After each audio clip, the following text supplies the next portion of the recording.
our channel. This is Barkha Ma'am, your Aptic Guru. So my dear class 9 students, लो भाई शुरुआत हो चुकी है नए सेशन की, नई शुरुआत आपकी अपनी बरखा मैम के साथ। तो जो भी स्टूडेंट्स इंतजार कर रहे थे कि मैम क्लास 9 के कंप्यूटर एप्लीकेशन के वीडियो लेक्चर्स कब से आने हैं, तो जैसा मैंने आपको टाइम टेबल बताया था बिल्कुल उसी के अकॉर्डिंग हम आ चुके हैं और आज शुरुआत करेंगे नए सेशन की फर्स्ट चैप्टर के साथ। तो माय डियर क्लास 9 स्टूडेंट्स, यदि अभी तक भी चैनल सब्सक्राइब नहीं किया, अपने दोस्तों के साथ शेयर नहीं किया है, वीडियो को लाइक नहीं किया है, then what is your waiting for? क्योंकि होल यूट्यूब में कोई आपको नहीं पढ़ा रहा होगा कंप्यूटर एप्लीकेशन। यहाँ पे आपको सारी चीजें मिल जानी है, कंप्यूटर एप्लीकेशन के एमसीक्यूज, क्वेश्चन आंसर्स, एवरीथिंग, पूरा सिलेबस हम टाइम पर कवर करेंगे और बिलीव मी आप अपनी एग्जाम को फोड़ कराओगे। तो स्टार्टिंग डे से ही हमें एक ही गोल लेकर चलना है कि हमें इस पेपर को फोड़ कराना है। और आपको ये बहुत अच्छे से पता है कि जब आप क्लास 9th में हो और जब आप क्लास 10th में जाओगे, है ना, 9 से जब आप 10th में जाओगे,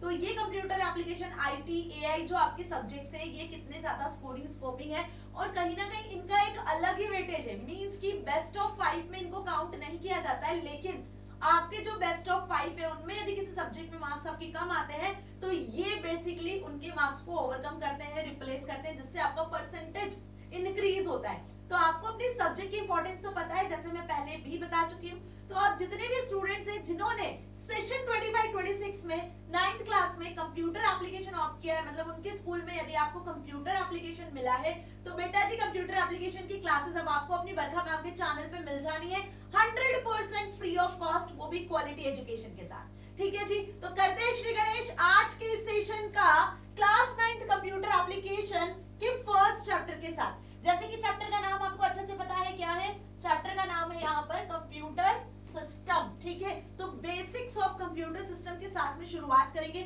जो आप क्लास फर्स्ट से कंप्यूटर पढ़ते आए हो, क्लास फर्स्ट से जो आपने अभी तक कंप्यूटर पढ़ा है, उसी के बारे में हम यहाँ पर थोड़ा डिटेल में डिस्कस करेंगे। क्योंकि क्लास 9th में जो पहला यूनिट है आपका वो है इंट्रोडक्शन टू कंप्यूटर सिस्टम, जिसमें बेसिक्स है कंप्यूटर सिस्टम होता क्या है, कितने पार्ट्स में डिवाइड किया गया है। टेक्नोलॉजिकल दौर में जो आजकल टेक्नोलॉजी इतनी ज्यादा ट्रेंड में, तो यहाँ पे कंप्यूटर सिस्टम की क्या इंपॉर्टेंस है, ठीक है, वो सारी चीजें हम यहाँ कवर करेंगे। एंड बिलीव मी, जिस स्टूडेंट को कंप्यूटर का सी भी नहीं आता है, जिसे काम करना भी नहीं आता है, तो बेटा जीरो से हीरो बनने वाला काम हम यहाँ करने वाले हैं। बहुत इनिशियल लेवल से आपको सारी चीजें समझाने वाली हूँ, वो भी प्रैक्टिकल के साथ।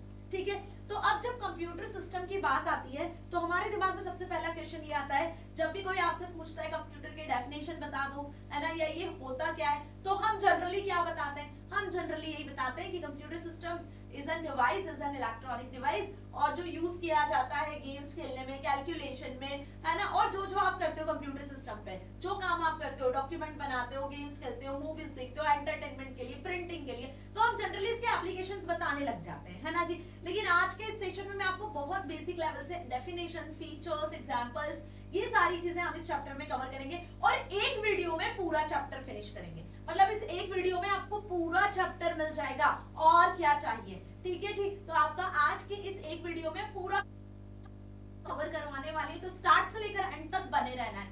अब जब बात करें हम कंप्यूटर्स की, तो they are the key part of our daily life. Obvious सी बात है, हमारी डेली लाइफ में क्या है, एक की पार्ट प्ले करता है ना भाई।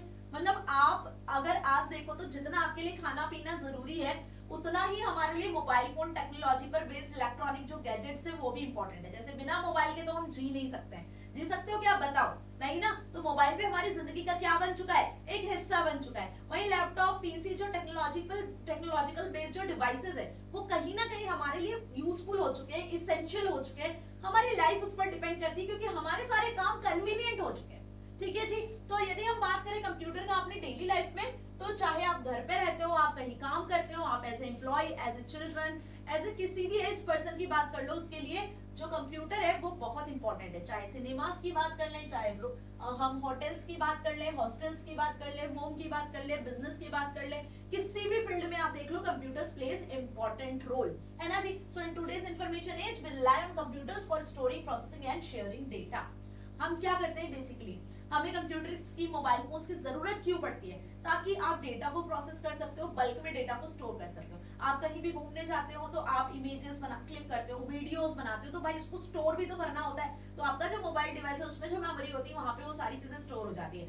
आप आजकल तो क्लाउड स्टोरेज का यूज कर सकते हो, अपने ईमेल पे स्टोर कर सकते हो, है ना। तो डेटा को प्रोसेस करने के लिए, डेटा को स्टोर करने के लिए कंप्यूटर का यूज किया जा रहा है। तो अगेन आई एम रिपीटिंग कि मैं अभी आपको सारी चीजें क्या बता रही हूँ जो हम रियल लाइफ में यूज कर रहे हैं। But what about definition? तो कंप्यूटर एक इलेक्ट्रॉनिक डिवाइस है that process input as per instructions to deliver accurate and fast output. It performs arithmetic and logical operations to solve problems and provide useful information. So this is what? This is how about the basic definition कि computer एक ऐसा device है जिसमें basically आप कुछ input करते हो, वो इनपुट प्रोसेस होता है और उसके बाद में आपको डिजायर्ड आउटपुट मिलता है. ठीक है जी. अब इसके लिए अलग अलग कंप्यूटर्स में कंपोनेंट्स यूज किए जाते हैं, अलग अलग कंप्यूटर्स में डिवाइसेस यूज किए जाते हैं. तो ये आपको अच्छे से समझ में आया. What is important in this slide? तो ये जो 3-4 लाइन मैंने यहाँ मार्क किया, this is very important. Okay, इस पर बेस्ड क्वेश्चन जनरली आ जाता है. Now what are the characteristics? क्या हो गए भाई इसके फीचर्स? तो जैसे कि आपको पता ही है कि इसमें फास्ट कैलकुलेशन हम करते हैं. अभी मैं पूछूंगी कि कंप्यूटर क्यों यूज करते हो, तो कुछ स्टूडेंट्स कैलकुलेशंस के लिए यूज कर लेते हैं. अब कैलकुलेशंस के लिए तो कैलकुलेटर भी होता है, बट कैलकुलेटर का काम भी कौन कर रहा है आजकल? Computer devices, mobile phone. आपके मोबाइल फोन में आपको कैलकुलेटर मिल जाता है, तो आप अलग से कैलकुलेटर डिवाइस का यूज कम ही करते हो ना. आपको अपने फोन में, अपने लैपटॉप, पीसी में ये चीज मिल जाती है. तो आप कंप्यूटर सिस्टम से कितना भी बड़ा कैलकुलेशन करवा सकते हो. एक बार ह्यूमन ब्रेन कैलकुलेशन में गलती कर सकता है, बट क्या कंप्यूटर कर सकता है? बिल्कुल नहीं कर सकता है. तो इसीलिए कहते हैं कि कंप्यूटर्स क्या करता है? स्पीडी वे में कैलकुलेशन करता है. यदि मैंने आपको यहाँ पे कुछ नंबर दे दिए, सपोज मैंने आपको ये नंबर्स दे दिए और इसका मल्टीप्लाई करने के लिए मैंने ये नंबर दिया कि भाई इसको आपको मल्टीप्लाई करना है. अब मुझे ये बताओ बात कि क्या आप इसको इजीली मल्टीप्लाई कर पाओगे? इजीली तो नहीं कर पाएंगे मैम, थोड़ा सा टाइम टेकिंग लगेगा, 2 मिनट लगेगा. हो सकता है किसी स्टूडेंट्स का मैथ्स बहुत अच्छा है तो वो 1 मिनट में भी कर दे, और जिसका वीक है तो वो 5 मिनट भी इस कैलकुलेशन को करने में ले सकता है. बट कंप्यूटर इसको विद इन अ सेकंड करके देता है, मतलब सेकंड से भी कम समय, जिसको हम कहते हैं नैनो सेकंड्स. तो कंप्यूटर इन काम को कितने टाइम में कर देता है? नैनो सेकंड्स में कर सकता है. ठीक है, तो इतना अच्छे से समझ में आया कि कंप्यूटर क्या करता है? फ्यू सेकंड्स में आपको कैलकुलेशंस करके देता है. तो मैम ये तो बच्चों वाली बात हो गई जो हमने पढ़ी है. हाँ जी बेटा, तो अभी हम बच्चे ही हैं, क्लास 9th में, हमें स्टार्टिंग से सारी चीजें पढ़ना है. ठीक है, तो पहली तो बात आपको ये समझ में आ गई कि इसका पहला कैरेक्टरिस्टिक्स दैट इज स्पीड, कि फास्ट और स्पीडी वे में यहाँ पे कैलकुलेशंस होते हैं, वो भी without any mistake, without any error. Humans can do mistake but computers never mistake, यदि उसको सही इनपुट दिया होगा. Second is the storage capacity. हमारे पास जो मेमोरी होती है, हमारे ह्यूमन ब्रेन में जो मेमोरी होती है, उसमें आप लिमिटेड डेटा को स्टोर कर सकते हो. मतलब कि आपने क्या खाया, आपका नाम क्या, आपके फादर्स का नेम क्या, आपका एड्रेस क्या, आपका मोबाइल नंबर क्या, आपके कौन से दोस्त है ना. तो जितना आप, आपका ह्यूमन ब्रेन का कैपेसिटी उतना आप स्टोर कर सकते हो. ठीक है, लेकिन हमारे पास चांसेस होते हैं कि हम भूल भी जाते हैं. आप परसों कहाँ घूमने गए थे, आपने कल क्या खाया था, मम्मी ने क्या बनाया था, आप क्या बात कही थी, आप जनरली ये सारी चीजें भूल जाते हैं. आपने परसों कौन सा ड्रेस पहना था, कौन से कलर का पहना था, जनरली ये सारी चीजें हम एक टाइम के बाद में भूलने लगते हैं. But computer have a huge amount of storage device, जिसमें डेटा यदि एक बार स्टोर कर दिया तो वो परमानेंटली जाके स्टोर होता है. मेरी बात समझ में आई? तो computer can store huge amount of data. Once recorded a piece of information can be retrieved instantly. Even जो स्टोर डेटा है उसको आप इंस्टेंटली एक्सेस कर सकते हो. 10 दिन बाद, 50 दिन बाद, यदि कोई फाइल आपने बना दी, सपोज आपने वर्ड एक्सेल में कोई फाइल बना दी, कोई पावर पॉइंट का पीपीटी बना दिया और उसको कंप्यूटर सिस्टम पे सेव कर दिया, तो आप 10 दिन बाद, साल भर बाद जब भी आप अपने सिस्टम को ओपन करोगे तो वो फाइल आपको वहीं मिलेगी, क्योंकि वो परमानेंटली स्टोर हो चुकी होगी यदि आप उसको सेव कर दोगे. So we can also store data in secondary storage also, like pen drive में, external hard drive में भी आप सेव कर सकते हो. ठीक है, अब यहाँ पे मेमोरी 2 टाइप की होती है, आगे हम डिस्कस करेंगे, है ना, इसके स्टोरेज के बारे में भी डिस्कस करेंगे. तो फिलहाल इसकी जो फीचर्स है उसमें 2 चीज आपको अच्छे से समझ में आई. थर्ड होता है एक्यूरेसी. अब एक्यूरेसी का मतलब वही कि सारे काम जो कंप्यूटर करता है प्रॉपर एक्यूरेसी के साथ करता है, without any mistake. Humans can do mistake but computer never mistakes. जितनी इंस्ट्रक्शंस उसको दी जाती है वो प्रॉपर मैनर में एग्जीक्यूट करके आपको दिखाता है. ठीक है, so the errors in computer are due to human and inaccurate data. अगर एरर्स होती भी है तो हम यदि गलत इनपुट देते हैं तो उसके थ्रू एरर्स हो सकती है. अंडरस्टैंड? नाउ वर्सेटिलिटी का क्या मतलब होता है? वर्सेटिलिटी का मतलब सिर्फ इतना होता है कि computers can perform various task at a time. आपको मैंने कहा कि आप अभी राइट नाउ मेरे वीडियो लेक्चर्स भी देखो, साथ में कोई मूवी भी देख लो और अपने कंप्यूटर सिस्टम से कहो कि भाई वो प्रिंटिंग का काम भी कर ले, है ना. या फिर मैं आपको सिर्फ कह रही हूँ कि आपको मूवी भी देखनी है, आपको वीडियोस भी देखनी है और आपको कहीं बाहर घूमने भी जाना है और आपको अपना खाना भी खाना है. तो ऐसे आपको 4-5 काम एक साथ करना है, तो क्या आप कर पाओगे? नहीं. हम ह्यूमन से और एट ए टाइम एक फोकस कर सकते हैं. यदि एक से ज्यादा काम पे फोकस करते हैं तो मैम क्या होता है? गलतियां होती है, एक भी काम सही ढंग से नहीं होता है. ऐसे ही होता है ना, होता है कि नहीं, जल्दी बताओ, है ना. बट कंप्यूटर्स के साथ ऐसा नहीं होता. यदि आपने कंप्यूटर्स को कहा, यदि आपने कंप्यूटर्स पे काम कर रहे हो और आप किसी फाइल को टाइप करके क्रिएट कर रहे हो, आप कुछ कंटेंट उसमें लिख रहे हो, एट अ टाइम आप किसी और फाइल का प्रिंट आउट भी निकाल सकते हो, एट अ टाइम आप म्यूजिक भी सुन सकते हो, साइड में एक छोटी स्क्रीन में आपकी मूवी भी चल सकती है, ठीक है। तो कंप्यूटर्स एक समय में एक से ज्यादा टास्क को हैंडल कर सकता है बिना कोई एरर के, बिना कोई प्रॉब्लम के। सो इसे कहते हैं हम वर्सेटाइलिटी। बात समझ में आ गई कि can perform various task, you can play music, you can play games, you can watch movie, you can do any official work at a single time, ठीक है, simultaneously we can say. Now diligence, diligence का क्या मतलब होता है? Computer is free from tiredness. अब आपको मैंने कहा कि भाई 2 घंटे से आप सिर्फ मेरे वीडियोस ही देखते रहो, आप थक जाओगे, आप मुझे सुन सुन के भी थक जाओगे। या आपको मैंने कहा कि आपको घर का ही काम करना है, आपको अपना रूम क्लीन करना है, तो आप सुबह से लगे हुए हो, शाम तक अपना रूम क्लीन करने में लगे हो और आप थक चुके हो।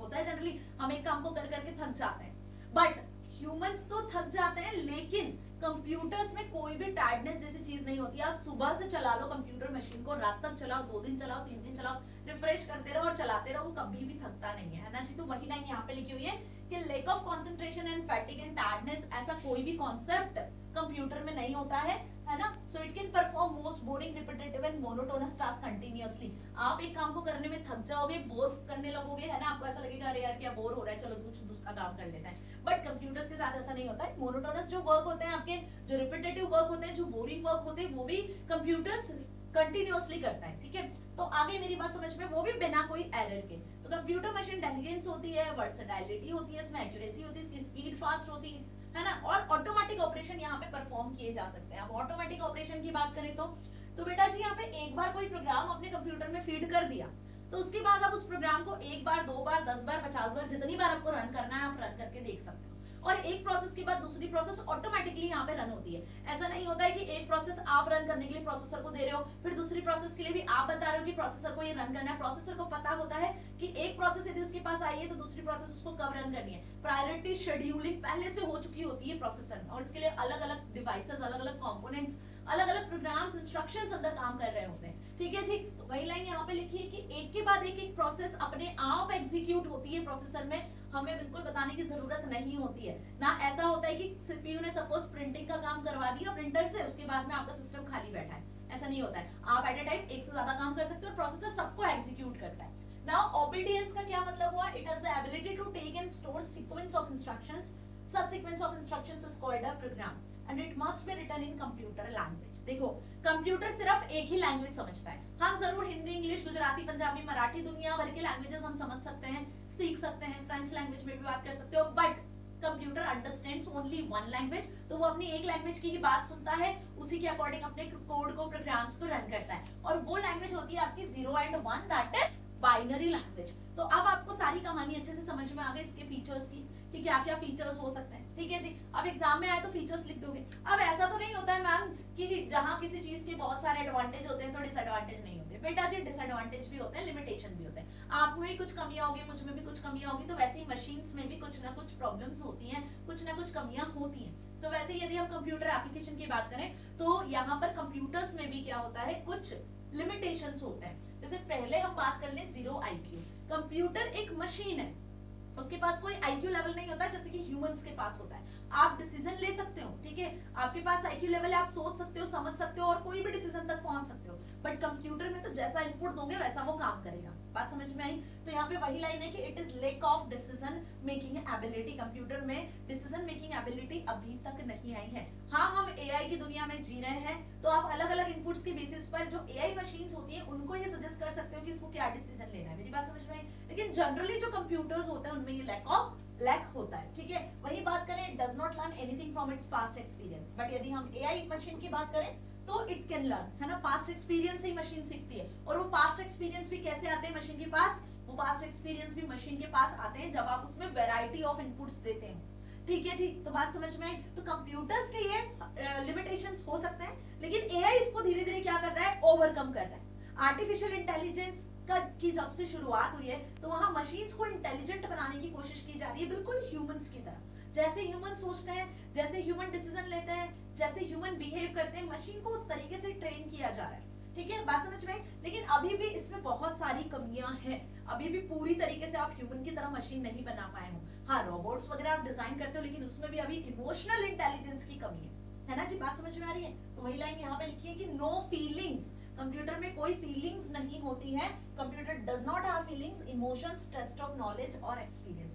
अरे अल्टीमेटली बनाया तो उसको ह्यूमंस नहीं है, तो लिमिटेशंस तो होंगी, है ना, ये ध्यान रखना। चाहे दुनिया की कितनी भी अच्छी मशीन आप बना लो, लेकिन उसमें कुछ ना कुछ लिमिटेशंस तो होंगे ही, क्योंकि वो ह्यूमंस को वो नहीं कर सकती, ओवरकम नहीं कर सकती, उसको कंपेयर नहीं कर सकती है। बात समझ में आ गई?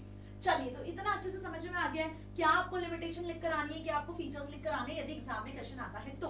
आगे बढ़ते हैं कंपोनेंट्स ऑफ कंप्यूटर सिस्टम। देखो, कंप्यूटर सिस्टम में बहुत सारे वैरायटी ऑफ कंपोनेंट्स होते हैं। जैसे मैं बात करूं अपने ह्यूमन बॉडी सिस्टम की, रेस्पिरेटरी सिस्टम होता है, नर्वस सिस्टम होता है, डाइजेस्टिव सिस्टम होता है ना, अलग अलग सिस्टम्स होते हैं हमारे ह्यूमन बॉडी में, आपने साइंस में पढ़ा होगा। अब हर एक ऑर्गन का अपना अपना काम होता है कि नहीं होता है? ऐसा तो है नहीं कि सारे ऑर्गन मिलकर एक ही काम करते हैं, सारे ऑर्गन्स का मिलकर एक ऑब्जेक्टिव जरूर होता है, ह्यूमन बॉडी को प्रॉपर फिट एंड फाइन रखना, ठीक है जी। लेकिन हर एक ऑर्गन का अपना अपना टास्क होता है जो वो कंप्लीट करते हैं। बिल्कुल वैसे ही कंप्यूटर सिस्टम में भी बहुत सारे डिवाइसेस होते हैं, बहुत सारे कंपोनेंट्स होते हैं, जिनके अपने अपने काम होते हैं, जिनसे मिलकर सिर्फ उनको एक डिजायर्ड आउटपुट जो यूजर को चाहिए वो आउटपुट देना होता है। तो कुल मिला के सारे जो कंपोनेंट्स है वो उस आउटपुट के लिए ही काम करते हैं और सबके अपने अपने वर्क होते हैं। तो यहाँ पे यदि हम बात करें बेसिक की, तो बेसिक दो कंपोनेंट होते हैं जिससे मिलकर कंप्यूटर मशीन बनाई जाती है, जो आप बचपन से पढ़ते आ रहे हो, that is hardware and software. Yes, hardware and software two major component of computer system. यदि इनमें से कोई भी एक नहीं होगा तो कंप्यूटर सिस्टम काम नहीं करेगा। यदि मैं बात करूं कि हार्डवेयर आपके पास में अवेलेबल है, आपके पास में सारे कीबोर्ड, मॉनिटर, प्रिंटर, माउस, सारी चीजें हैं, ठीक है, सीपीयू भी है, लेकिन यदि उसमें सॉफ्टवेयर नहीं है तो वो मशीन डेड मशीन की तरह होगी। और सॉफ्टवेयर कैसे काम करता है? एक आत्मा की तरह। जैसे आपकी बॉडी में सोल होती है, आत्मा होती है, तभी आपकी बॉडी जिंदा होती है ना, आप जिंदा रहते हो, आप सोच सकते हो, समझ सकते हो, सारे काम कर सकते हो। बिल्कुल वैसे कंप्यूटर में जब तक सॉफ्टवेयर नहीं होते तब तक वो एक डेड मशीन की तरह होती है। तो दोनों की अपनी इंपॉर्टेंस है और दोनों होना बिल्कुल जरूरी है। So computer system has 4 main units. Computer system में 4 मेन यूनिट्स होती हैं। One is input unit, other is memory unit, then processing unit and output unit. लेकिन इसको डिवाइड कर देते हैं हम दो मेजर कंपोनेंट में। अब ये हार्डवेयर की कैटेगरी में आती है सारी यूनिट्स, है ना। हार्डवेयर मतलब जितने भी फिजिकल पार्ट्स होते हैं कंप्यूटर्स के, जिसमें आपको मॉनिटर, कीबोर्ड, माउस, प्रिंटर, ये सब आ जाते हैं, वो आपके हार्डवेयर हो गए। और वहीं सॉफ्टवेयर की बात करें तो इन हार्डवेयर को रन करने के लिए, इन हार्डवेयर को कैपेबल बनाने के लिए हम यूज करते हैं यहाँ पर सॉफ्टवेयर का। तो सॉफ्टवेयर क्या होते हैं? सेट ऑफ प्रोग्राम्स और इंस्ट्रक्शंस जो हम हार्डवेयर को देते हैं, जिसके बेसिस पे हार्डवेयर अपना काम करता है, ठीक है, that tell to what to do. Like word processor software आपने इंस्टॉल किया हुआ है अपने कंप्यूटर सिस्टम में, तो वर्ड प्रोसेसर सॉफ्टवेयर क्या करेगा? मॉनिटर स्क्रीन पे आपको सॉफ्टवेयर दिखेगा, जहां पे आप डॉक्यूमेंट बना सकते हो, रिपोर्ट बना सकते हो अपने प्रोजेक्ट का। अभी आपको हॉलिडे होमवर्क मिले होंगे तो आपको प्रोजेक्ट्स भी मिले होंगे, तो प्रोजेक्ट्स के लिए आप पीपीटी डिजाइन कर सकते हो, पावरपॉइंट में आप फ्रंट पेज डिजाइन कर सकते हो अपने प्रोजेक्ट का, राइट। तो दीज आर दी सॉफ्टवेयर्स। अब एक मेजर सॉफ्टवेयर होता है जिसके बिना कुछ भी आप यूज नहीं कर पाओगे, मतलब वो मेजर सॉफ्टवेयर होना आपके सिस्टम में बहुत जरूरी है। जैसे आपके घर में आपके पेरेंट्स मेजर रोल प्ले करते हैं, यदि पेरेंट्स नहीं होंगे, मम्मी या पापा नहीं होंगे, तो कुछ भी नहीं होगा, है ना। वो मेजर रोल प्ले करते हैं, सारी चीजों को मैनेज करने का काम उन्हीं का होता है ना। बिल्कुल वैसे कंप्यूटर सिस्टम में एक मेजर सॉफ्टवेयर होता है जिसका नाम होता है ऑपरेटिंग सिस्टम। बेटा ऑपरेटिंग सिस्टम नाम ही इसका इसलिए रखा हुआ है क्योंकि जैसा इसका नाम है ना वैसा उसका काम है, ऑपरेट करना, पूरे कंप्यूटर सिस्टम को ऑपरेट करना। चाहे फिर कोई हार्डवेयर हो, चाहे फिर कोई सॉफ्टवेयर हो, तो चाहे यूजर हो, हार्डवेयर हो, सॉफ्टवेयर हो, सारी चीजों को मैनेज करने का काम ऑपरेटिंग सिस्टम का ही होता है। तो कुल मिला के आपको अच्छे से समझ में आ गया है कि हार्डवेयर और software are two major component of computer system, ठीक है। अब हार्डवेयर को डिवाइड किया गया है input unit, memory unit, output unit and processing unit. ये अभी हम आगे डिस्कस करेंगे, तो वन बाय वन डिस्कस कर लेते हैं। One is input unit. Computer में डेटा को इनपुट किया जाता है इनपुट यूनिट के थ्रू। दो मेजर इनपुट यूनिट डिवाइसेस होते हैं कॉमन जो जरूरी होता है आपके कंप्यूटर सिस्टम में। One is keyboard and one is mouse. तो कीबोर्ड से आप क्या करते हो? टेक्सचुअल डेटा एंटर कर सकते हो, इसमें आप numbers, symbols, text, alpha numeric numbers, directions, आप एरो कीज जो होती है उनके थ्रू डायरेक्शंस की एरो कीज हो गई आपकी, कुछ स्पेशल कीज होती है, स्क्रॉल हो गया आपका, ऑल्ट हो गया, शिफ्ट हो गया, कंट्रोल कीज हो गई, ठीक है। यहाँ F1 से F12 फंक्शनल कीज होती है। तो ऐसा कुछ डेटा हम कीबोर्ड के थ्रू एंटर कर सकते हैं। अब इससे तो आप बहुत अच्छे से फैमिलियर हो। कुछ 104 समथिंग कुछ keys, standard number of keys available होती है। वही बात करें माउस की, तो माउस क्या करता है? माउस बेसिकली ये वो चूहा होता है कंप्यूटर सिस्टम का जिससे आप क्या कर सकते हो, स्क्रीन पे कर्सर को मूव कर सकते हो। स्क्रीन पे कुछ भी आपको सिलेक्ट करना होता है तो हम माउस से सिलेक्ट करते हैं। इसमें लेफ्ट बटन होता है, राइट क्लिक बटन होता है। लेफ्ट क्लिक बटन से सिलेक्शन होता है, राइट क्लिक बटन से आप प्रॉपर्टीज सेट करते हो। बीच में एक स्क्रोलर होता है जिससे आप क्या करते हो, स्क्रीन को अप एंड डाउन मूव कर सकते हो। अब ये अलग अलग तरीके से आते हैं, पहले वायर्ड आते थे, आजकल वायरलेस आते हैं और डिफरेंट डिफरेंट वैरायटी में आपको कीबोर्ड माउस मिल जाते हैं। अब आप सोच रहे हो क्या मैम कीबोर्ड माउस ही सिर्फ इनपुट डिवाइसेस होते हैं? नहीं बेटा, lot of input devices available है। जैसे जैसे टेक्नोलॉजी बढ़ती जा रही है वैसे वैसे इनपुट डिवाइसेस भी बढ़ते जा रहे हैं। व्हाई?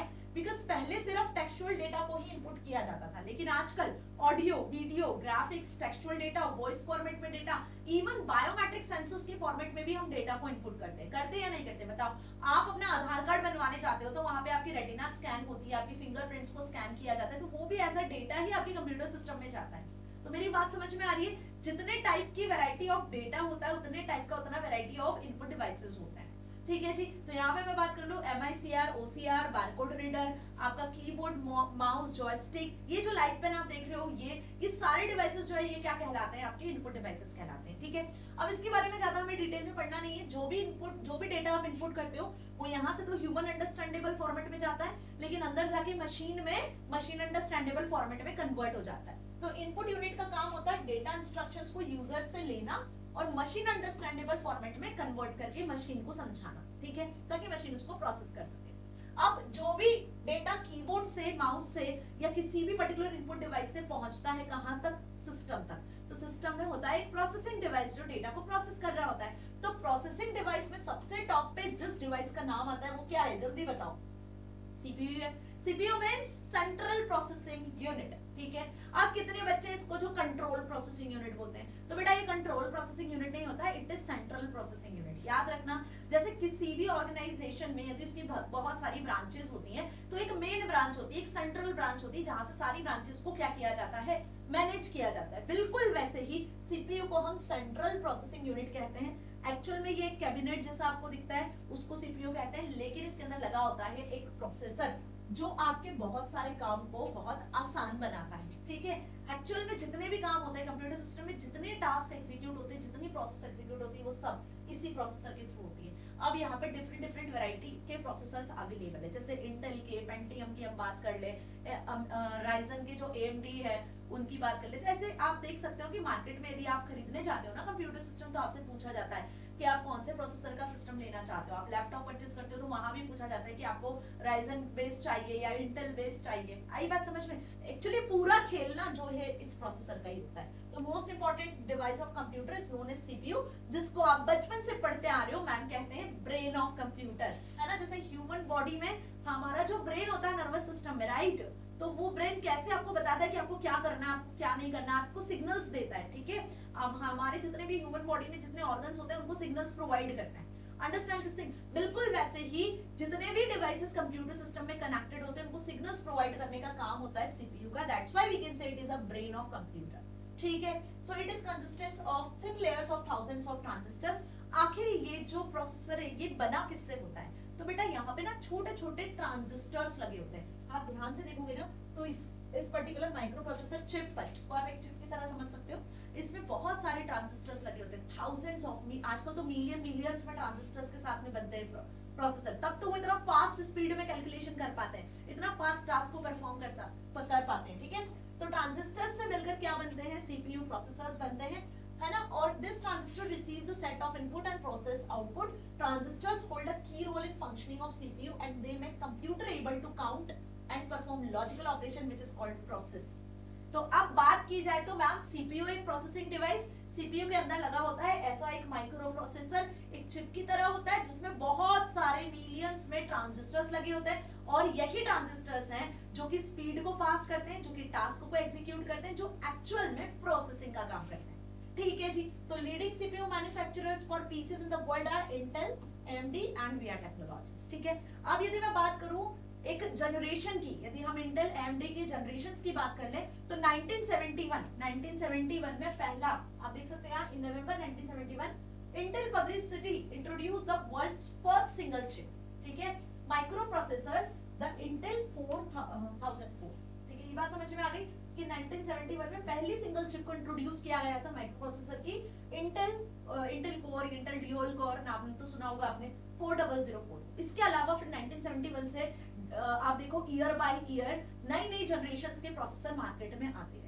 अब पहले यदि जनरेशंस की बात करूं मैं, प्रीवियस जनरेशन में तो एक सिंगल ट्रांजिस्टर यूज किया जाता था, बहुत सारे वैक्यूम ट्यूब्स का यूज किया जाता था, फिर मल्टीपल ट्रांजिस्टर्स का यूज किया जाने लगा, फिर धीरे धीरे चिप्स आई, माइक्रो प्रोसेसर चिप्स आई, ऐसे क्या है कंप्यूटर्स की शुरुआत हुई, ऐसे प्रोसेसर बनना शुरू हुए।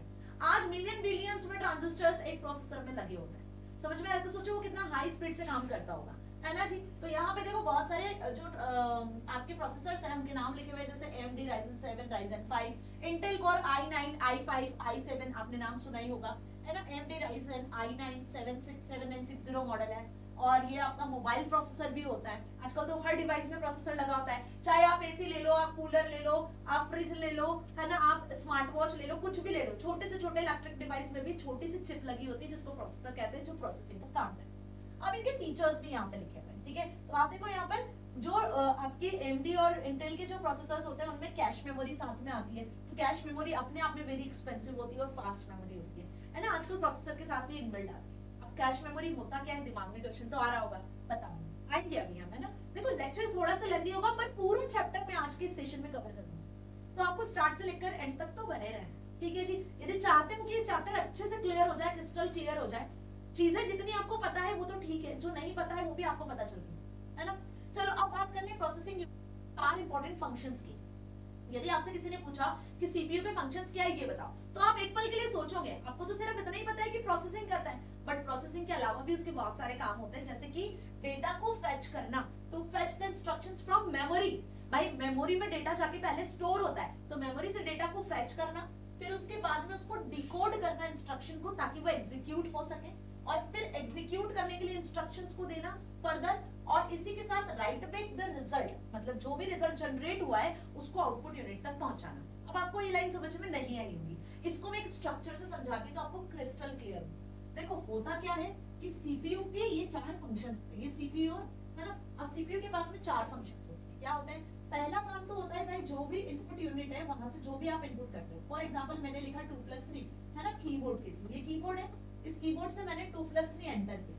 अब ध्यान से समझना, बहुत इंपॉर्टेंट चीज बता रही हूँ कि सीपीयू में कुछ यूनिट्स होती हैं जो ये प्रोसेसिंग का काम करती हैं, ठीक है। अब मैंने बात किया सपोज सीपीयू में एक होती है एएलयू जिसका नाम होता है अरिथमेटिक लॉजिकल, दूसरी होती है कंट्रोल यूनिट है ना सीयू, और तीसरा होता है आपका मेमोरी, ठीक है, जहाँ पे डेटा स्टोर हो। तो जो भी डेटा आप एंटर करते हो वो सबसे पहले कहाँ जाता है बेटा जी? मेमोरी में। तो डेटा आपका 2+3 पहले मेमोरी में गया, मेमोरी में जाने के बाद में ये जो कंट्रोल यूनिट है, ये कंट्रोल यूनिट सिग्नल जनरेट करता है कि भाई इनपुट से डेटा आ चुका है, ये डेटा को आपको मेमोरी तक पहुंचाना है। मेमोरी में पहुंचाने के बाद में फिर कंट्रोल यूनिट सिग्नल जनरेट करेगा कि भाई ये तो कैलकुलेशन करवाना है, तो ALU that is arithmetic logical unit का काम होता है कोई सा भी कैलकुलेशन करना, लॉजिक्स को अप्लाई करना। जब आप प्रोग्रामिंग करते हो ना, कोडिंग करते हो जावा से, C++, पाइथन में जो लॉजिक्स अप्लाई करते हो, जो कैलकुलेशन करवाते हो, वो इसी मेमोरी, इसी पर्टिकुलर यूनिट का काम होता है सीपीयू में, that is ALU arithmetic logical unit. तो ये जो 2+3 है ये मेमोरी से अब कहां जाएगा? एएलयू के पास जाएगा। एएलयू में 2+3 5 कैलकुलेट हो जाएगा, ये अरिथमेटिक ऑपरेशन यहाँ परफॉर्म हो गया। अब क्या हुआ? सीपीयू ने फेच किया, मेमोरी से डेटा फेच होके कहां आया? एएलयू के पास आया, एएलयू में डिकोड हुआ, मतलब एएलयू में कैलकुलेशन हुआ, एएलयू ने एग्जीक्यूट कर दिया, एग्जीक्यूट करने के बाद में कंट्रोल यूनिट फिर सिग्नल जनरेट करेगा, आंसर फिर आपका मेमोरी में जाके स्टोर होगा। तो भाई मेमोरी में तो डेटा बना रहता है जब तक कि सीपीयू में प्रोसेसिंग हो रही है, तो इस चीज का ध्यान रखना। अगर मेमोरी नहीं होगी तो सीपीयू डेटा को प्रोसेस ही नहीं कर पाएगा। तो मेमोरी का होना अपने आप में बहुत इंपॉर्टेंट रोल प्ले करता है, ठीक है। मेमोरी रहेगी सीपीयू में, प्रोसेसर के पास में यदि मेमोरी होगी तो वहां वो डेटा रहेगा जितने टाइम तक वो एग्जीक्यूट हो रहा है, तो जो भी आंसर आया वो वापस मेमोरी में स्टोर होगा। फिर कंट्रोल यूनिट सिग्नल प्रोवाइड करेगा कि बेटा आंसर जनरेट हो चुका है, तो अब इसको आप प्रिंट कर दो। तो मॉनिटर डिवाइस पर आपको ये आंसर प्रिंट होता हुआ दिखेगा। तो ओवरऑल जो है ये एक बेसिक स्ट्रक्चर होता है, ये एक सीक्वेंस होता है कि डेटा कैसे फ्लो होता है और कैसे प्रोसेसर इसको एग्जीक्यूट करता है, जो अभी आगे हम पढ़ेंगे। तो आपको ये चीज अच्छे से समझ में आ गया। ये राइट बैक मतलब आउटपुट का काम है, ठीक है, और एग्जीक्यूट करना मतलब एएलयू का काम है, डिकोड करना और फेच करना सीपीयू प्रोसेसर का काम है कि इनपुट डिवाइस से डेटा को फेच करना। This all are the four basic functions of CPU. तो CPU consist of one or more electronic components fabricated on a silicon chip. CPU किस चिप से बना होता है, किस मटेरियल की चिप होती है, सिलिकॉन चिप होती है। याद रखना, ये भी आपसे एमसीक्यू में पूछ सकते हैं। ठीक है जी, तो सिलिकॉन चिप होती है जिसमें बहुत सारे ट्रांजिस्टर्स लगे होते हैं। ठीक है जी। सो अरिथमेटिक लॉजिकल यूनिट जैसे मैंने बताया, जो कि कैलकुलेशन के लिए, कंप्यूटिंग के लिए यूज की जाती है। दूसरा होता है आपका लोकल स्टोरेज, जिसको हम मेमोरी कहते हैं। इसमें होते हैं रजिस्टर्स भी कुछ। देखो, एक होता है आपका मेमोरी, और मेमोरी में ही एक आ जाता है आपका रजिस्टर्स। ठीक है, तो सीपीयू में कुछ रजिस्टर्स होते हैं, छोटे छोटे रजिस्टर्स होते हैं जिनके अपने काम होते हैं। मतलब कुछ ऐसा डेटा जो कि तुरंत एग्जीक्यूट करना है, तो वो रजिस्टर्स में जाके टेम्परेरीली स्टोर हो जाता है। तो रजिस्टर्स क्या होते हैं, स्मॉल मेमोरी एरिया होता है, स्मॉल स्टोरेज एरिया होता है जहां पे टेम्परेरीली डेटा स्टोर हो जाता है। कंट्रोल यूनिट सीयू जो ओवरऑल डेटा को कंट्रोल कर रही होती है, डेटा के फ्लो को कंट्रोल कर रही होती है, सिग्नल्स को जनरेट कर रही होती है। और उसी के साथ में आती है एक और कैश मेमोरी। ठीक है, कैश मेमोरी आजकल जो है वो सीपीयू के साथ में भी इनबिल्ट आती है, या अलग से भी आप लगा सकते हो। कैश मेमोरी एग्जीक्यूशन को फास्ट करने के लिए, सीपीयू की स्पीड को बढ़ाने के लिए, प्रोसेसिंग स्पीड को बढ़ाने के लिए यूज की जाती है। ठीक है, मतलब यदि मैं बात करूं, थोड़ा सा डिटेल में जाऊं, तो जब सीपीयू प्रोसेसर डेटा को एग्जीक्यूट करने के लिए फेच कर रहा होता है मेमोरी के पास, तो यदि मेमोरी में उसको डेटा नहीं मिलता है या मेमोरी में बहुत लेट डेटा मिलता है, तो वो इमीडिएटली कैश मेमोरी में जाके स्टोर हो जाता है। तो कैश मेमोरी से सीपीयू को फेच करने में टाइम नहीं लगता है, और कम टाइम में ज्यादा स्पीड से आपका डेटा जो है वो प्रोसेस होता है। तो मेरी बात समझ में आ गई। अभी कंट्रोल यूनिट का काम क्या होता है, it coordinates all the components of computer system. भाई इनपुट से डेटा को इनपुट लेना, मेमोरी तक पहुंचाना, एएलयू को देना एग्जीक्यूट करने के लिए, फिर आउटपुट यूनिट तक पहुंचाना, जितने भी डिवाइसेस है उनको कोऑर्डिनेट करने का काम, सिग्नल्स को जनरेट करने का काम सीयू का होता है। तो यहाँ पे वही लाइन लिखी हुई है कि CU issues commands to hardware, fetches instructions and memory interprets them and tells other parts that what to do. It doesn't execute code, ये कोड को एग्जीक्यूट नहीं करता है, बट ये सिग्नल्स को जनरेट करता है ना। ये प्रोग्राम के एग्जीक्यूशन में हेल्प करता है, ताकि जो भी एग्जीक्यूशन है वो स्मूथली हो सके, सारे ऑपरेशंस जो है वो क्या हो सके, स्मूथली हो सके। पिक्चर क्लियर हो रही है, कहानी समझ में आ रही है ना। अब बात कर ले एएलयू की। तो देखो बेटा, एएलयू का क्या काम है, ALU performs arithmetic and logical operation. तो जितने भी प्लस माइनस इनटू डिवीजन या ग्रेटर देन लेस देन, जितने भी कंप्यूटिंग, जितने भी ऑपरेशंस होते हैं वो सभी एएलयू के ही काम होते हैं। ठीक है, अरिथमेटिक लॉजिकल यूनिट ही ये सारे कैलकुलेशन को करता है। Registers are a small amount of storage available whose contents can be accessed more quickly than other type of storage। मतलब आपने सुना होगा हार्ड डिस्क का नाम सुना होगा, आपने रैम और रोम मेमोरी का भी नाम सुना होगा। तो सीपीयू को इन मेमोरी से डेटा को एक्सेस करने में टाइम लगता है। यदि फास्ट रिट्राइवल की बात की जाए तो सीपीयू रजिस्टर से या कैश मेमोरी से डेटा ज्यादा फास्ट वे में लेता है। तो यहाँ पे रजिस्टर्स और जो कैश मेमोरीज होती है वो फास्टेस्ट मेमोरी की होती है, और इसमें टेम्परेरीली डेटा स्टोर होता है जहां से सिर्फ एग्जीक्यूशन के लिए लिया जाए। बात समझ में आई। जैसे फॉर एग्जांपल आपको अपने घर से स्कूल जाना है, सपोज कि ये आपका क्या है, ये आपका होम है और ये आपका स्कूल है। ठीक है, अब यहाँ जाने के लिए दो रास्ते हैं, एक ये रास्ता है और एक ये रास्ता है। तो आप क्या करोगे, आप ऑब्वियस सी बात है कि शॉर्टकट को यूज करोगे, यही करोगे ना। तो वही चीज होती है कि जो सीपीयू है वो प्रोसेस करने के लिए डेटा कैश से ले लेता है, ताकि उसको लॉन्ग पाथवे मेमोरी तक जाने की जरूरत ना पड़े। ठीक है जी, चलिए आगे बढ़ते हैं। तो फंक्शंस ऑफ सीपीयू, अभी मैंने बताया कि डेटा को प्रोसेस करता है, इंस्ट्रक्शंस को, एक एक ऑपरेशन को one by one continuously process करता रहता है। ठीक है, और टायर्डनेस जैसी कोई चीज नहीं होती है। और यहाँ पे जितने भी डिवाइसेस है कंप्यूटर सिस्टम में, सबके साथ में कोऑर्डिनेशन बनाता है, सबको इंस्ट्रक्शंस प्रोवाइड करता है और प्रोसेसिंग कंटिन्यू रखता है। ठीक है, this all are the functions of CPU. Now come to the next, that is storage unit. ठीक है, अभी आपने बहुत बार मुझसे सुना होगा मैम मेमोरी होता है, मेमोरी में डेटा स्टोर होता है, मेमोरी होना बहुत जरूरी है। तो जितना प्रोसेसर जरूरी है ना, उतनी ही मेमोरी भी जरूरी है। मेरी बात समझ में आई। प्रोसेसर तो टास्क को एग्जीक्यूट करेगा ही, वो तो उसका काम है ही, लेकिन वो टास्क एग्जीक्यूट होने के लिए कहीं ना कहीं स्टोर तो होगी, तभी तो एग्जीक्यूट करेगा। मेरी बात समझ में आई। तो यहाँ पर स्टोरेज यूनिट की अपनी इंपॉर्टेंस होती है। ठीक है, तो primary storage and secondary storage, दो टाइप की स्टोरेज होती है कंप्यूटर में, ध्यान रखना। प्राइमरी को मेन स्टोरेज भी कहा जाता है, इंटरनल स्टोरेज भी कहा जाता है, और सेकेंडरी को ऑक्सिलरी स्टोरेज भी कहा जाता है, एक्सटर्नल स्टोरेज भी कहा जाता है। तो अगर आपसे बोल दिया primary memory, main memory, internal memory, तो ये तीनों एक ही है। अगर आपसे बोल दिया एक्सटर्नल मेमोरी, सेकेंडरी मेमोरी या ऑक्सिलरी मेमोरी, तो ये तीनों एक है बेटा जी। ठीक है, अब ये होती क्या है, इनका क्या डिफरेंस है वो समझो। जैसे फॉर एग्जाम्पल कि आपका नाम क्या है, आपके पेरेंट्स का नाम क्या है, आपका एड्रेस क्या है, आपका फोन नंबर क्या है।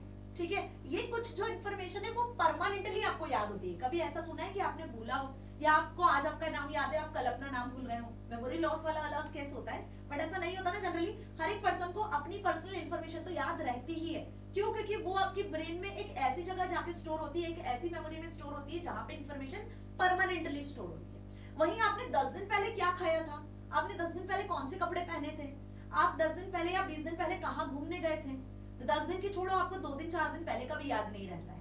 तो वो इन्फॉर्मेशन जो हमारी स्टोर होती है वो टेम्परेरीली हमारे ब्रेन में एक मेमोरी होती है जहां जाके स्टोर होती है। बिल्कुल वैसे ही कंप्यूटर में भी प्राइमरी मेमोरी में वो डेटा होता है जो कि टेम्परेरीली स्टोर होता है, सेकेंडरी मेमोरी में वो डेटा होता है जो कि परमानेंटली आप स्टोर करना चाहते हो।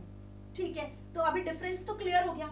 जिन भी बच्चों को कोई भी डाउट है तो आप कमेंट सेक्शन में लिख सकते हो बेटा जी। ठीक है, तो अब हम आ चुके हैं मेमोरी वाले पोर्शन पर। Now CPU mainly interacts with primary storage main memory, referring to it for both instructions and data.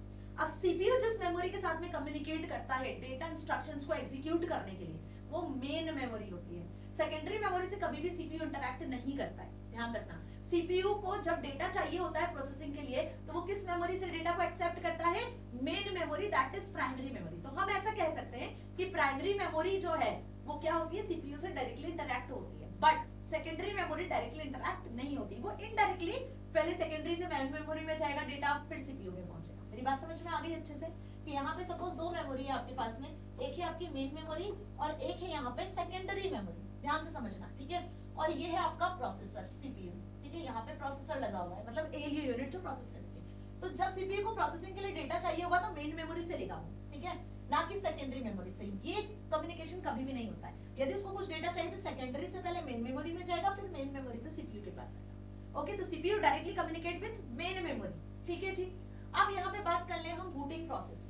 तो बूटिंग प्रोसेस क्या होता है? बूटिंग प्रोसेस का मतलब जो भी कोड जो आप देखते हो while you start a system, जब भी आप अपने कंप्यूटर सिस्टम को स्टार्ट करते हो, मतलब पावर ऑन करते हो और एक वेलकम स्क्रीन आती है, उसके पहले जो आपको कुछ कोड दिख रहे होते हैं, ब्लैक कलर की स्क्रीन पे कुछ इस तरीके से, या फिर ब्लू कलर की स्क्रीन आती है, फिर वहां कुछ कोड दिख रहे होते हैं, और वो कोड क्या होते हैं? फिक्स्ड होते हैं। जब जब आप कंप्यूटर सिस्टम ऑन करते हो तब तब आपको वो कोड दिखने लगता है।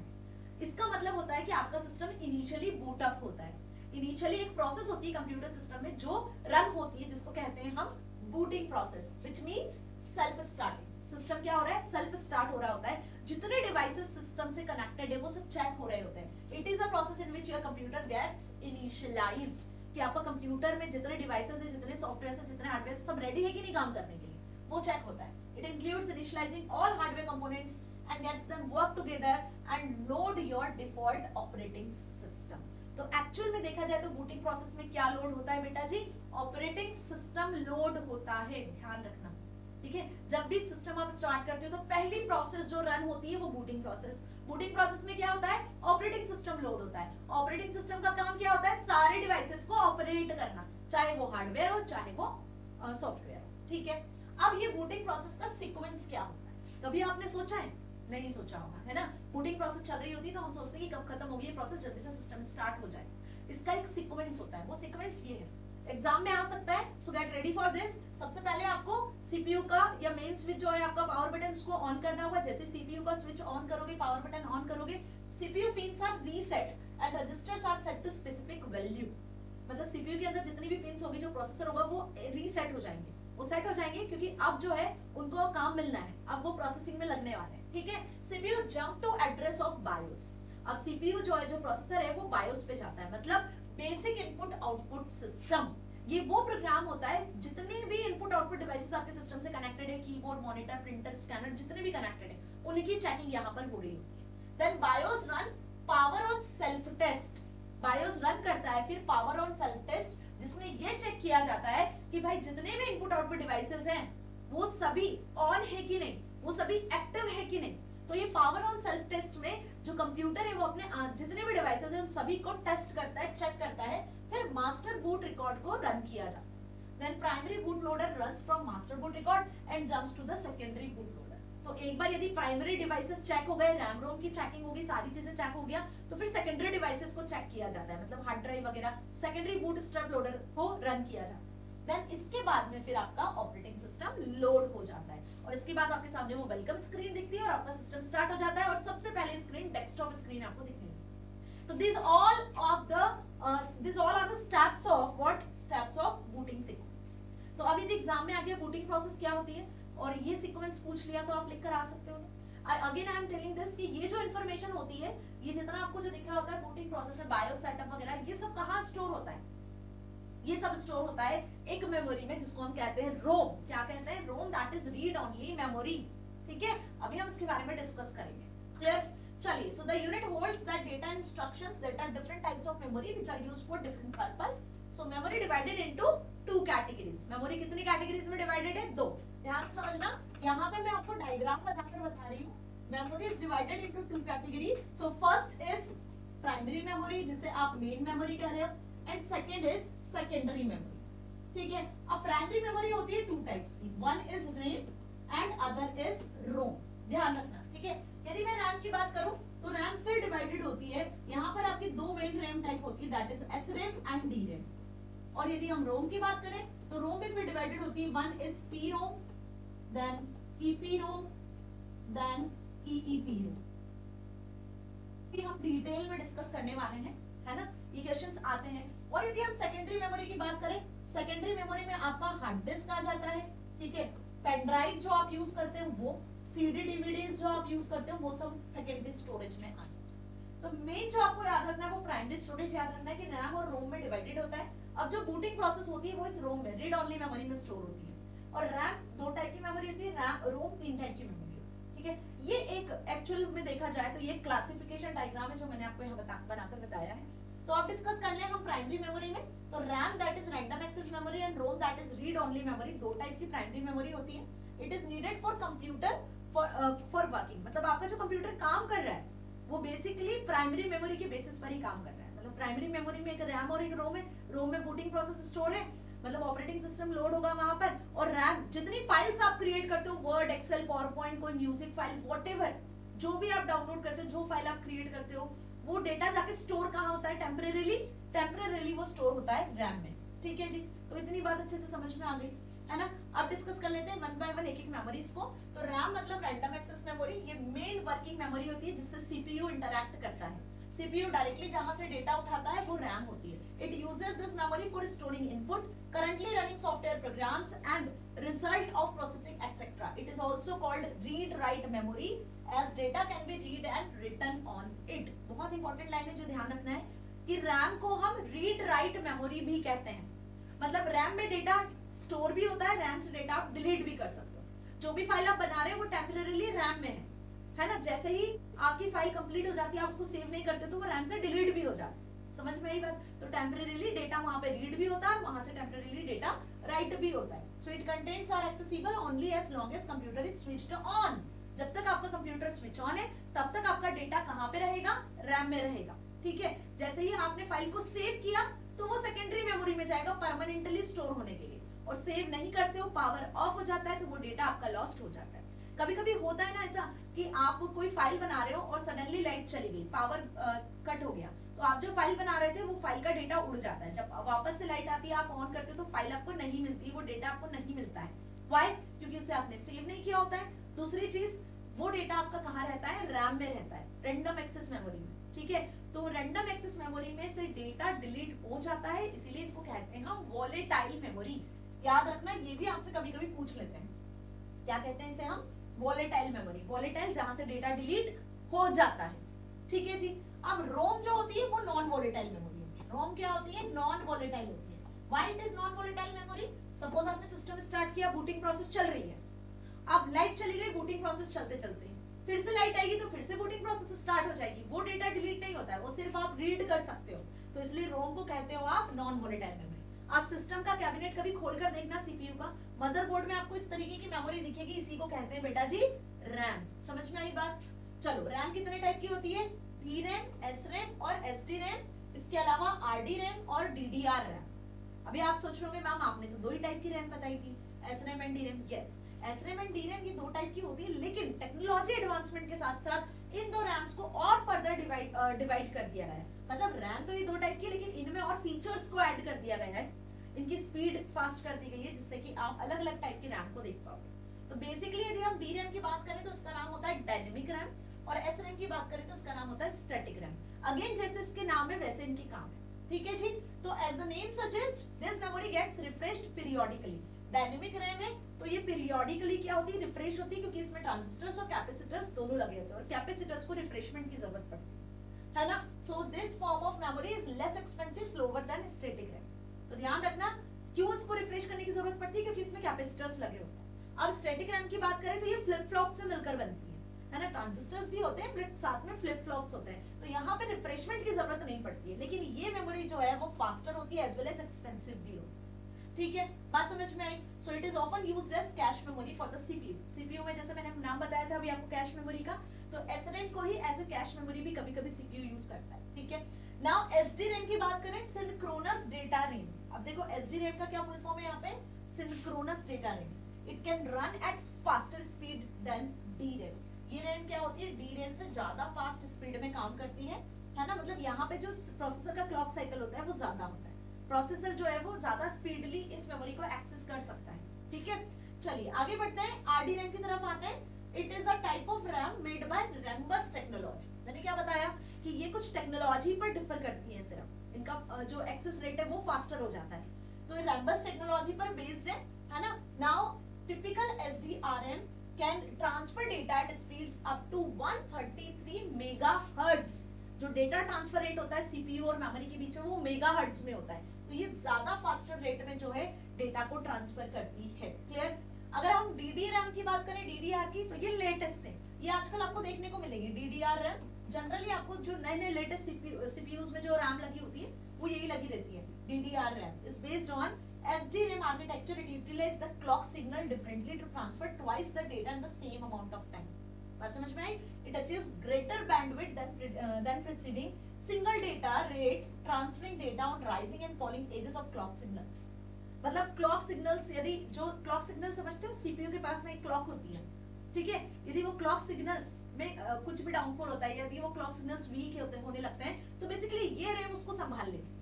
इसलिए डीडीआरएम डबल डेटा रेट के साथ में आपको क्या प्रोवाइड करती है, एग्जीक्यूशन स्पीड प्रोवाइड करती है। तो double data rate that is DDRAM, latest technology पर बेस्ड है, फास्टेस्ट मेगाहर्ट्ज में इसकी स्पीड होती है, इसकी बैंडविड्थ ज्यादा होती है। ओके, तो बात समझ में आ गई। अब रैम की कहानी क्लियर है।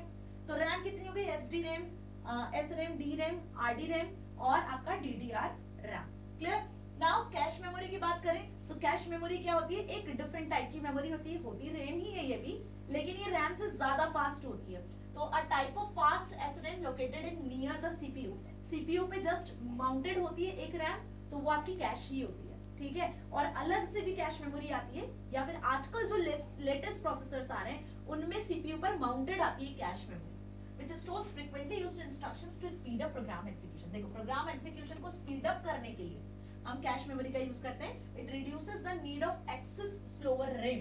मतलब जो एक्सेस टाइम होता है, सीपीयू का जो एक्सेस टाइम होता है मेमोरी से डेटा को एक्सेस करने का, उस एक्सेस टाइम को कम करता है कैश मेमोरी। क्लियर। कैसे दिखती है कैश मेमोरी, देखो इस तरीके से सीपीयू के ऊपर माउंट होती है, तो बिल्कुल प्रोसेसर की तरह ही आपको ये दिखती है। क्लियर। नाउ रोम की बात करें तो ये परमानेंट नॉन वोलेटाइल मेमोरी होती है। जैसे मैंने बताया कि रोम में ऑपरेटिंग सिस्टम लोड होता है, रोम मेमोरी में आपका पूरा बूटिंग प्रोसेस का कोड होता है, तो वो यदि लाइट चली जाती है तो कोड आपका फिर से रन होने लग जाता है, क्योंकि वो परमानेंटली स्टोर होता है, जिसको सिर्फ और सिर्फ आप रीड कर सकते हो, उसमें चेंजेस भी नहीं कर सकते हो। तो non volatile plus permanent memory होती है। When power is switched off तो इसका डेटा कंटीन्यूअसली बना रहता है। Now it contains a set of startup instructions called bootstrap loaders. These instructions can help the computer to start up or boot up itself when you switch on the computer। ठीक है जी, कोई doubt यहाँ तक नहीं ना। अब रोम कैसे दिखती है, देखो रोम ऐसे दिखती है। कभी आपने सिस्टम ऑन करके देखना, आपको रैम रोम इसी तरीके से मेमोरीज दिखेंगी। ठीक है, चलिए कुछ नहीं करना ज्यादा, बस सीपीयू का कैबिनेट खोलना और मदरबोर्ड को देखना सिर्फ, तो आपको ये सारी मेमोरीज क्लियरली विजिबल होंगी। Now types of ROM. ROM कितने टाइप की होती है, P ROM, EP ROM and EEP ROM. P ROM की बात करें तो इसका नाम होता है प्रोग्रामेबल रीड ओनली मेमोरी, जिसमें एक बार प्रोग्राम कर दिया, जिसमें एक बार बूटिंग प्रोसेस का कोड लिख दिया तो लिख दिया, फिर उसको आप डिलीट नहीं कर सकते। ईपी रोम, यदि आपको डिलीट करना है, रोम से डेटा को डिलीट करना है, तो आप ईपी रोम का यूज कर सकते हो। यहाँ पर एक स्पेशल टेक्निक का यूज किया जाता है, दैट इज अल्ट्रावायलेंट राइट। अल्ट्रावायलेंट लाइट की मदद से आप इस रोम से डेटा को डिलीट कर सकते हो। ठीक है, और दूसरी बात करें हम ईईपी रोम की, तो ये इससे एडवांस टेक्नोलॉजी की रोम हो गई, है ना। इलेक्ट्रिकली यहाँ पे डेटा को आप इरेज कर सकते हो, मतलब इलेक्ट्रिक पल्स के फॉर्मेट में, इलेक्ट्रिकल सिग्नल्स के फॉर्मेट में यहाँ से डेटा को क्या किया जाता है, डिलीट किया जाता है। फिर से आप उसको रीप्रोग्राम भी कर सकते हो। तो ये कहलाती है आपके types of ROM, P ROM, EP ROM and EEP ROM. बेटा इसके क्वेश्चंस आते हैं, रैम के टाइप्स के भी क्वेश्चंस आते हैं, रोम के टाइप्स के भी क्वेश्चंस आते हैं। रैम रोम में डिफरेंस भी आता है, प्राइमरी सेकेंडरी स्टोरेज में डिफरेंस भी आता है। ठीक है, समझ में आ गया। अब आ गए हम सेकेंडरी स्टोरेज डिवाइस पे। तो सेकेंडरी स्टोरेज डिवाइस क्या होते हैं? जो कि बैकअप डिवाइसेस होते हैं। आपने सुना है बहुत सी बार कि कंप्यूटर सिस्टम में आपका जो इंपॉर्टेंट डेटा होता है उसका बैकअप लेके रखो, है ना। कभी सिस्टम क्रैश हो गया या हैंग हो गया तो आपका डेटा बना होना चाहिए। तो सेकेंडरी स्टोरेज में वो डेटा जाके स्टोर होता है, जिसमें हम hard disk, floppy disk, pen drives, USB drives, जिनका नाम आपने सुना होगा, वो सभी सेकेंडरी स्टोरेज में आते हैं। तो इसमें सीडी, डीवीडीज, पेन ड्राइव्स, ये तो आपने सबने नाम सुना होगा। आजकल सीडी डीवीडीज का तो कोई यूज करता ही नहीं है, पेन ड्राइव्स का यूज करते हो आप, क्लाउड स्टोरेज का यूज करते हो आप, हार्ड ड्राइव्स का यूज करते हो। अब हार्ड ड्राइव भी अलग अलग आती है, एसएसडीज में आजकल आने लगी है जिसमें कोई भी मूविंग पार्ट्स नहीं होता है। So this type of memory is used for permanent storage data so that we can use it later. The type of memory is used to store large amount of data, that is hard disk, DVD, Blu-ray disc and pen drive. Clear हुआ? तो ये सारे क्या हो गए? Secondary storage हो गए। Now this unit provides the result of operation. Come to the next, that is output unit. Clear? Storage unit समझ में आ गया, processing unit समझ में आ गया, input unit भी समझ में आ गया। ये सारे हार्डवेयर पार्ट्स थे। आ चुके हैं last, that is output unit पर। अब बच्चों को बड़ा कंफ्यूजन होता है कि मैम इनपुट यूनिट्स क्या होती हैं, आउटपुट यूनिट्स क्या होती हैं, इनके नाम में बड़ा कंफ्यूजन होता है। सपोज मैंने 4 डिवाइस बोल दिए, कीबोर्ड, मॉनिटर, प्रिंटर, माउस। ठीक है, अब इनमें से बता दो इनपुट यूनिट कौन सा है, आउटपुट यूनिट कौन सा है। तो बेटा जिसके थ्रू आप कंप्यूटर में डेटा इनपुट करते हो, जिसके थ्रू आप कंप्यूटर में डेटा देते हो, चाहे वो ऑडियो हो, विजुअल हो, कैसा भी डेटा हो, वो इनपुट यूनिट होगी। और जिसके थ्रू आप डेटा को देखते हो या जिसके थ्रू आप डेटा को एक्सेस करते हो, है ना, जो रिजल्ट आपको मिलता है जिस डिवाइसेस के थ्रू, वो आउटपुट होते हैं। तो आउटपुट यूनिट सिर्फ 4 या 5 ही होती है, वो ध्यान रख लेना। बाकी सारी यूनिट्स आपकी क्या होती हैं? इनपुट यूनिट्स होती हैं। यदि मैं बात करूं मॉनिटर की, प्रिंटर की, है ना, प्लॉटर की, और इसी के साथ में एक आता है आपका प्रोजेक्टर और स्पीकर। तो ये जो 4 से 5 डिवाइस है, ये आपके आउटपुट डिवाइस होते हैं। साउंड आउटपुट स्पीकर से मिलता है, और वही साउंड इनपुट देना होता है तो आप माइक का यूज करते हो। ठीक है, बात समझ में आ गई। वही आपको यदि हार्ड कॉपी में आउटपुट चाहिए तो प्रिंटर का यूज करोगे, सॉफ्ट कॉपी में आउटपुट चाहिए तो मॉनिटर का यूज करोगे। क्लियर? प्रोजेक्टर, यदि आपको मॉनिटर स्क्रीन पे दिख रही चीजें लार्ज रिजोल्यूशन में चाहिए, बड़ी स्क्रीन पर चाहिए तो प्रोजेक्टर का यूज करोगे। बड़े बड़े जो होर्डिंग्स वगैरह है वो कैसे प्रिंट होते हैं, उसके लिए प्लॉटर नाम का एक डिवाइस यूज किया जाता है। तो प्लॉटर, प्रिंटर और आपका मॉनिटर, है ना, ये जो डिवाइसेस हो गए, स्पीकर, ये डिवाइसेस क्या हो गए? आपके आउटपुट डिवाइसेस हो गए। Clear? So this unit provides the result of operation perform by computer. Most common output device are monitor and printer. जो कॉमन डिवाइसेस होते हैं वो मॉनिटर और प्रिंटर होते हैं। इसके अलावा भी बहुत सारे आउटपुट डिवाइसेस होते हैं जिसको हम आगे कवर करेंगे, आगे आने वाले चैप्टर्स में इन्हीं के बारे में डिटेल में पढ़ना है। अब जो कंप्यूटर सिस्टम है वो एक प्रोसेस पर काम करता है, जिस प्रोसेस को हम कहते हैं आईपीओ। तो अभी हमने इनपुट के बारे में समझा, प्रोसेस के बारे में समझा, आउटपुट के बारे में समझा। तो yes dear students, computer system जिस साइकिल पर काम करता है वो होता है आपका आईपीओ प्रोसेस, जिसको इनपुट आउटपुट प्रोसेस साइकिल कहा जाता है, जिसके बेसिस पर एक्चुअल में कंप्यूटर सिस्टम आपका काम करता है। सीपीयू में 3 यूनिट्स होती हैं, that is ALU, CU, memory, जो कि प्रोसेसिंग का काम करती है। आउटपुट डिवाइसेस के थ्रू आपको ह्यूमन अंडरस्टैंडेबल फॉर्मेट में आउटपुट मिलता है, और ये साइकिल कंटिन्यूअसली चलती रहती है। इनपुट किया, प्रोसेस हुआ, आउटपुट मिला, स्टोरेज में गया, फिर इनपुट, प्रोसेस, आउटपुट, ये जो प्रोसेस है कंटिन्यूअसली चलती है, इसलिए इसको आईपीओ साइकिल कहते हैं। ठीक है, तो इनपुट डिवाइसेस के थ्रू हम डेटा एंटर करते हैं, पहला ऑपरेशन। दूसरा ऑपरेशन, जो भी डेटा आपने इनपुट किया वो प्रोसेस होगा सीपीयू के थ्रू, जिसको प्रोसेसिंग कहते हैं। तीसरा, आपका जो भी रिजल्ट है प्रोसेसिंग के बाद में वो आपको ह्यूमन अंडरस्टैंडेबल फॉर्मेट में मिल जाता है, मेमोरी में स्टोर हो जाता है, उसे आउटपुट कहते हैं। ठीक है, अब एक एग्जांपल, जैसे मैंने आपको एग्जांपल लेकर भी बताया था अभी कि सपोज हम 2 नंबर को ऐड करना चाहते हैं, तो वो 2 नंबर पहले आपको इनपुट करने होंगे। ठीक है, तो मैंने सपोज एंटर किया 2 + 3, तो 2 और 3 तो क्या हो गया? डेटा हो गया। और ये जो प्लस है जिसके थ्रू आप ऐड कर रहे हो, तो ऐड क्या हो गया? इंस्ट्रक्शंस हो गया। तो इनपुट के थ्रू हम डेटा और इंस्ट्रक्शंस को इनपुट करते हैं। ठीक है, अब प्रोसेसिंग में एएलयू जो है वो इसको कैलकुलेशन को परफॉर्म करेगी, उसके पहले मेमोरी में डेटा जाके सेव हो जाएगा, और मॉनिटर पे फिर आपको इसका आंसर मिल जाएगा, दैट इज कैलकुलेशन होने के बाद 5। तो ये आईपीओ साइकिल है जो कंटिन्यूअसली चलती है। बात समझ में आई? चलो आगे बढ़ते हैं बेसिक एप्लीकेशंस ऑफ कंप्यूटर की तरफ, कि मैम अब कंप्यूटर की वर्किंग तो हमें बहुत अच्छे से समझ में आ गई और कोई डाउट नहीं है क्या? बताओ, नहीं है ना कोई डाउट? अच्छे से समझ में आ चुका है।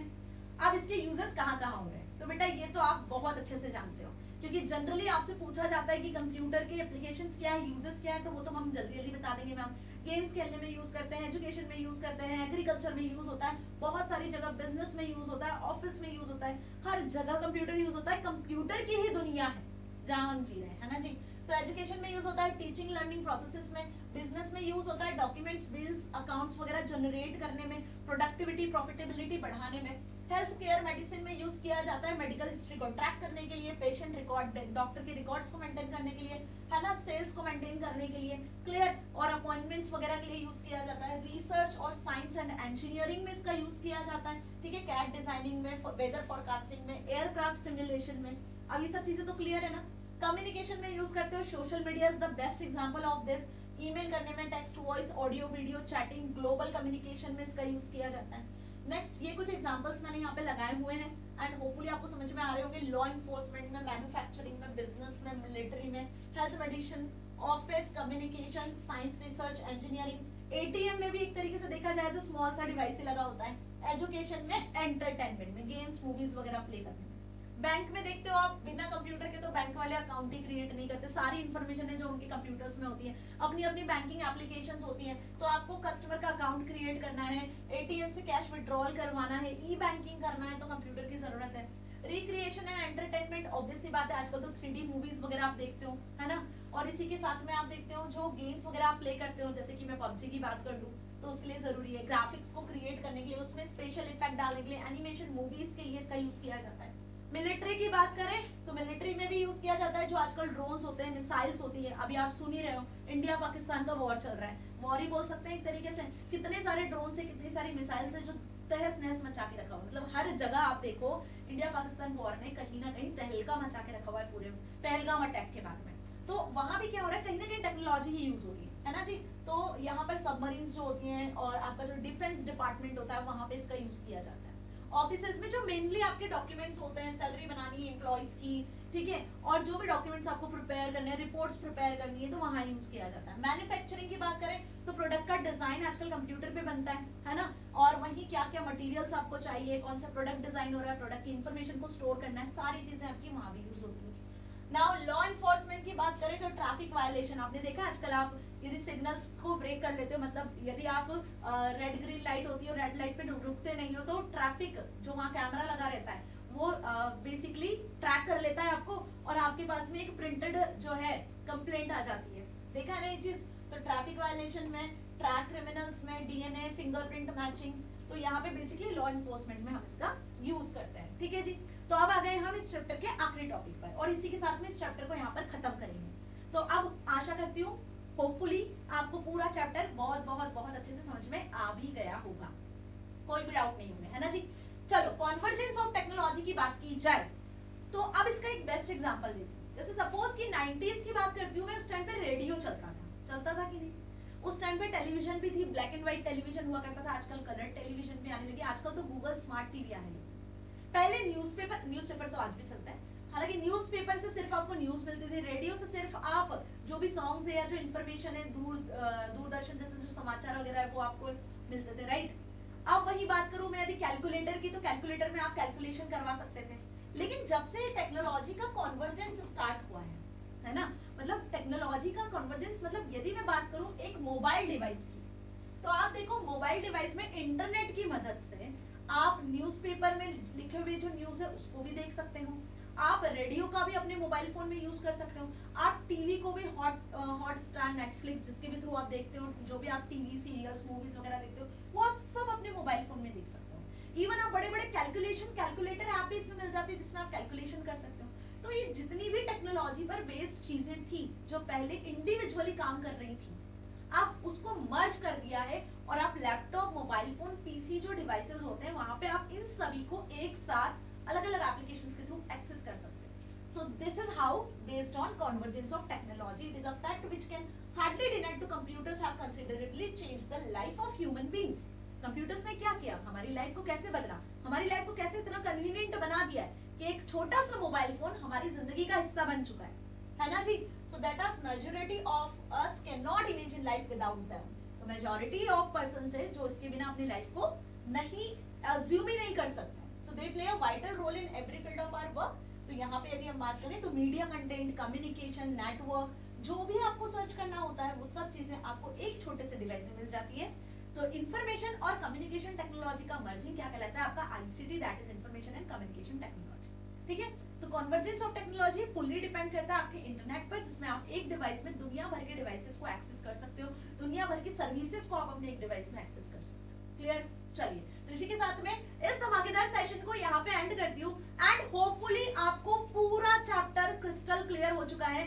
चैनल को जल्दी से सब्सक्राइब कर देना, क्योंकि आगे हम डिस्कस करने वाले हैं इस चैप्टर के most important question answers, exercises, जो आपसे आपकी PT1 जो एग्जाम्स होंगे या फॉर्मेटिव असेसमेंट जो एग्जाम होंगे या टर्म 1 जो आपके एग्जाम होंगे उसमें आपसे पूछे जाएंगे, और मूव करेंगे नेक्स्ट चैप्टर की तरफ। ठीक है जी, तो यदि अभी तक भी चैनल सब्सक्राइब नहीं किया है, वीडियो को लाइक नहीं किया, अपने दोस्तों तक शेयर नहीं किया, then what is your waiting for? जल्दी से ये काम कर लो ताकि आपको आगे इंपॉर्टेंट से वीडियोस के नोटिफिकेशंस मिल सके। ठीक है जी, अगला वीडियो कब आएगा, टाइम टेबल आपके पास में है, आपको पता है अच्छे से। तब तक आप इस चैप्टर को बहुत अच्छे से कंप्लीट कर लेना अपने एग्जाम और टेस्ट पॉइंट ऑफ व्यू के साथ। सो टिल देन मिलेंगे अगले वीडियो में। Thank you so much.